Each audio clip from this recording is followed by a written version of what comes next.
सभी का स्वागत है। तो दोस्तों आज के इस वीडियो में आप सभी के लिए चंद्रगुप्त नाटक से संबंधित जो महत्वपूर्ण तथ्य है वो लेके आई हूँ कि देखिए जो बिहार एस टेट का पेपर 2 है या फिर कह ले बिहार पीजीटी का जो पेपर 2 है उसमें आपको चंद्रगुप्त नाटक जो है पढ़ना है। तो इससे संबंधित जो भी महत्वपूर्ण तथ्य है हम उसके ऊपर चर्चा करेंगे। तो चलिए शुरू करते हैं। तो सबसे पहले बात करते हैं इस नाटक के प्रकाशन वर्ष की। तो इसका प्रकाशन वर्ष है 1931 ईस्वी। ठीक है, रचयिता इसके जयशंकर प्रसाद है। अंकों की बात करें तो इसमें 4 अंक है और इन 4 अंकों में कुल दृश्य की बात करें, देखिए परीक्षा में कई बार दृश्य भी पूछे जाते हैं। तो इसमें कुल 44 दृश्य है, यानी कि इसके 4 अंक ले ले, 1 2 3 4। तो पहले अंक में इसके 11 दृश्य हैं, दूसरे अंक में 10 दृश्य हैं, तीसरे अंक में 9 दृश्य हैं और चौथे अंक में 14 दृश्य हैं। ठीक है, तो कुल यहाँ पे आप दृश्य देख सकते हैं कि इसमें कितने हैं। पात्रों की बात करें तो इसमें कुल 35 पात्र है, 24 पुरुष पात्र है और 11 जो है वो स्त्री पात्र है। और इसके अलावा इसमें इतिहास की 3 घटनाओं का जिक्र जो है हमें देखने को मिलता है। पहला है अल्शेंद्र का आक्रमण, दूसरा है नंदकुल की पराजय और तीसरा है सेल्यूकस का पराभव। तो इन 3 घटनाओं पर ये आधारित है। और नाटक के आधार का बात करें कि किस पर आधारित है, तो मौर्य सम्राट चंद्रगुप्त के इतिहास पर ये आधारित नाटक है। अब बात कर लेते हैं नाटक के विषय वस्तु की कि इसकी विषय वस्तु क्या है। तो चंद्रगुप्त मौर्य के समय भारत की परिस्थितियों का चित्रण इसमें किया गया है। इसके अलावा विदेशी आक्रमण का चित्रण कि जब विदेशियों ने हमारे देश पर आक्रमण किया था तो उसका चित्रण इसमें किया गया है। तो विदेशी में अगर बात करें तो सिकंदर और सेल्यूकस का आक्रमण जो हुआ था चंद्रगुप्त के समय में, उसका जिक्र इसमें किया गया है। आंतरिक कूटनीतियों का चित्रण, विदेशियों से भारत का संघर्ष और उस संघर्ष में भारत की विजय की जो थीम है वो इसमें उठाई गई है। चलिए अब बात करते हैं इसके पात्रों की। तो सबसे पहले बात करते हैं पुरुष पात्रों की। तो देखिए महत्वपूर्ण है क्योंकि पात्र इसके अधिकतर पूछे ही जाते हैं और पूछे जाएंगे। तो चाणक्य, जिसका दूसरा नाम विष्णुगुप्त भी है, मौर्य साम्राज्य का निर्माता। दूसरा पात्र है चंद्रगुप्त, मौर्य सम्राट। नंद मगध का राजा है। राक्षस मगध का अमात्य है। वररुचि कात्यायन मगध का अमात्य है। शकटार मगध का मंत्री है। आंभिक तक्षशिला का राजकुमार है। सिंहरण अधिकतर पूछा जाता है, सिंहरण किस नाटक का पात्र है, तो चंद्रगुप्त नाटक का। पर्वतेश्वर पंजाब का राजा। सिकंदर ग्रीक विजेता। फिलिप्स मौर्य सेनापति। एनिसाक्रोटीज सिकंदर का सहचर है, उसका मित्र है। देवबल नागदत्त गण मुख्य, मालवा गणतंत्र के ये पदाधिकारी हैं। ठीक है, इसके अलावा पात्र है साइबर्टियस, मेगास्थनीज यवनदूत है। गांधार नरेश जो कि आंभिक के पिता है। सेल्यूकस सिकंदर का सेनापति है। दांडायन एक तपस्वी है। तो ये सारे हो गए इसके पुरुष पात्र। अब बात करते हैं इसके स्त्री पात्रों की। तो देखिए कई बार पूछा गया है कि अलका और सुवासिनी किस नाटक के पात्र है। तो अलका तक्षशिला की राजकुमारी है। सुवासिनी शकटार की कन्या है। नंद की नर्तकी है। चाणक्य की पूर्व परिचिता है। राक्षस की प्रणयी है, यानी राक्षस से जो है इसका विवाह होता है। कल्याणी मगध राजकुमारी है। नीला कल्याणी की सहेली है। लीला कल्याणी की सहेली है। मालविका सिंधु देश की कुमारी है। कार्नेलिया सेल्यूकस की कन्या है। तो कार्नेलिया से संबंधित प्रश्न भी आते हैं, उनके गीतों के बारे में पूछा जाता है। मौर्य पत्नी चंद्रगुप्त की माता है। एलिस कार्नेलिया की सहेली है। अब बात कर लेते हैं चलिए नाटक के सारांश की, यानी कि इसके कहानी की। तो नाटक का प्रारंभ तक्षशिला के गुरुकुल में युवकों के पारस्परिक वार्तालाप से होता है। तो प्रारंभ कहाँ से होता है? तक्षशिला के गुरुकुल से।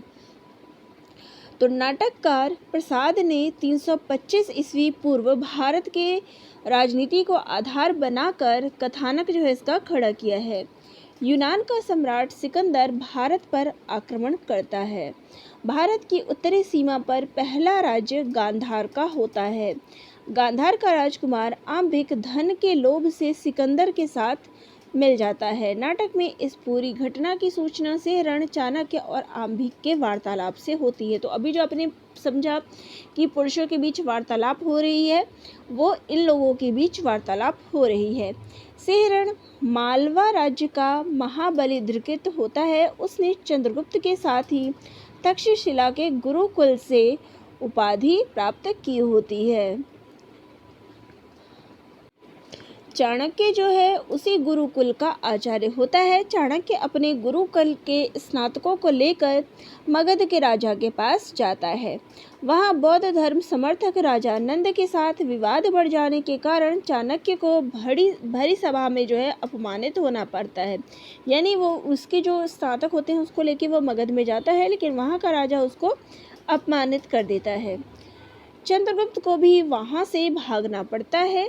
चाणक्य को देश की चिंता होती है। वह एक और नंद वंश का नाश करने की प्रतिज्ञा करता है, तो दूसरी ओर उसका लक्ष्य होता है आर्यावर्त की रक्षा।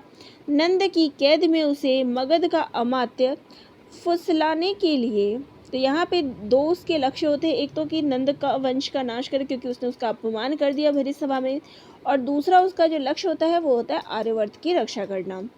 फिर वह नंद की कैद में उसे मगध का अमात्य फुसलाने के लिए आता है, यानी उसको जो है कैद मिल जाती है, तो वहाँ पे उसको मगध का अमात्य फुसलाने आता है। लेकिन चाणक्य उसे मुंह तोड़ जवाब देता है कि वह मगध के लिए दूत का कार्य नहीं कर सकता। चंद्रगुप्त चाणक्य की मगध की कैद से छुड़ाता है। बाहर आकर चाणक्य देश की शक्ति संगठित करने के कार्य में लग जाता है। इधर जो पर्वतेश्वर होता है उसको सिकंदर के आक्रमण का सामना करना पड़ता है। पर्वतेश्वर ने मगध के राजा को शूद्र कहकर अपमानित किया था, इसलिए मगध का राजा नंद उसकी सहायता नहीं करता। चाणक्य जानता है कि अकेला पर्वतेश्वर सिकंदर का सामना नहीं कर सकता, इसलिए वह पर्वतेश्वर के पास जाता है कि वह चंद्रगुप्त के नेतृत्व में मालवा और मगध की सेना को साथ लेकर सिकंदर के विरुद्ध लड़ाई करे। लेकिन जो पर्वतेश्वर है उसकी बात नहीं मानता और उसे अपमानित करके, यानी चाणक्य को अपमानित करके अपने राज्य से निकाल देता है। इधर सिंहरण भी विदेशी आक्रमण की ओर से सचेत रहता है। मगध का जो राजा है नंद, वह विलासिता में डूबा रहता है। मगध का अमात्य राक्षस अपनी प्रेयसी के आंचल को ही क्षितिज मानकर उसके तले सोया रहना चाहता है। दांडायापन के तपोवन में अलका, चंद्रगुप्त, चाणक्य, सिकंदर, सिलिकस आदि का एक साथ मेल होता है। सिलिकस ने मूर्छित चंद्रगुप्त को सिंह से बचाया होता है। तपोवन में दांडायन सिकंदर के सामने चंद्रगुप्त के सम्राट होने की भविष्यवाणी करता है। चंद्रगुप्त सिकंदर के निमंत्रण पर कुछ समय के लिए यवन सेना के शिविर में रहता है। सिलिकस की पुत्री कार्नेलिया उससे प्रभावित होती है। सिकंदर पर व्यंग्यात्मक चोट के कारण चंद्रगुप्त को वहां से भागना पड़ता है। वहां चाणक्य की सलाह से सिंहरण चंद्रगुप्त और नटों का रूप धारण करके पर्वतेश्वर की सेना के शिविर में जाते हैं। मगध की राजकुमारी कल्याणी भी पुरुष देश में पर्वतेश्वर का सिकंदर के साथ युद्ध होता है। प्रकृति उसका साथ नहीं देती। सिंहरण उसकी वक्त पर सहायता करता है, फिर भी पर्वतेश्वर की पराजय होती है। तो उससे पहले तो साथ के लिए मना कर दिया था, लेकिन सिंहरण जो है वहाँ उसकी सहायता करने पहुँच जाता है, लेकिन फिर भी उसकी पराजय होती है। सिकंदर पर्वतेश्वर की वीरता से प्रभावित होकर उसके साथ मैत्री कर लेता है। सिंहरण और अलका को पर्वतेश्वर के बंदीगृह में स्थान मिलता है। सिकंदर की नीयत मगध पर आक्रमण करने की भी होती है। चाणक्य, चंद्रगुप्त और सिंहरण उसे रोकने की योजना बनाते हैं। मालवा गणराज्य के, ये मालवा है, सैनिक चंद्रगुप्त को अपना सेनापति स्वीकार कर लेते हैं। अलका पर्वतेश्वर को लोभ देती है कि वह उसके साथ विवाह कर लेगी और बदले में वह सिंहरण को मुक्त करा लेती है। अलका पर्वतेश्वर को बाध्य करती है कि वह सिकंदर के रण निमंत्रण पर ना जाए। इसी बीच मालविका व चंद्रगुप्त के बीच प्रणय पनपता है। सिकंदर मगध पर आक्रमण करने की योजना बदल देता है। भारत से लौटते समय उसे मालवा गणराज्य से लड़ना पड़ता है। चंद्रगुप्त, सिंहरण आदि सामूहिक रूप से सिकंदर का मुकाबला करते हैं। युद्ध में सिकंदर घायल हो जाता है। सिंहरण सिकंदर को प्राण शिक्षा देता है और चंद्रगुप्त कृतज्ञतावश सेल्यूकस को छोड़ देता है। सिकंदर इन सब से मैत्री करके लौट जाता है। इसी बीच चाणक्य राक्षस को अपनी चाल में फंसा लेता है। इसके परिणाम स्वरूप मगध का राजा नंद राक्षस के विरुद्ध हो जाता है। राक्षस के मगध पहुंचाने ही उसको सुवासिनी के साथ ही बंदी बना लिया जाता है। बाद में शकटार, सेनापति मौर्य, राक्षस, सुवासिनी आदि सभी नंद की कैद से भाग निकलते हैं। चंद्रगुप्त मगध के सैनिकों को पराजित करता हुआ नंद की राजसभा में आता है। प्रजा के सामने उसके अत्याचारों की कहानी दोहराई जाती है। शकटार नंद की हत्या कर देता है। चंद्रगुप्त मगध का सम्राट बन जाता है। सिंहरण और अलका का विवाह हो जाता है। पर्वतेश्वर इसे अपना अपमान समझकर मरना चाहता है, किंतु चाणक्य उसे बचा लेता है। चाणक्य अपनी कूटनीति से पर्वतेश्वर को चंद्रगुप्त का अनुगत बना देता है। उधर नंद की हत्या के बाद उसकी पुत्री कल्याणी अस्थिर हो जाती है। पर्वतेश्वर उसे बलपूर्वक अपना बनाना चाहता है, किंतु कल्याणी उसे मार देती है और स्वयं भी आत्महत्या कर लेती है। दूसरी तरफ मालविका भी चंद्रगुप्त को बचाने के लिए अपने प्राण दे देती है। चंद्रगुप्त का अब एक विरोधी रहता है, आंभिक। वह भी चाणक्य, अलका और चंद्रगुप्त के प्रभाव से ही सही मार्ग पर आ जाता है। चाणक्य से बदला लेने के लिए राक्षस सेल्यूकस से मिल जाता है। सुवासिनी कैदी के रूप में कार्नेलिया के पास पहुंचा दी जाती है। सेल्यूकस फिर से भारत पर आक्रमण करता है। दोनों में युद्ध होता है।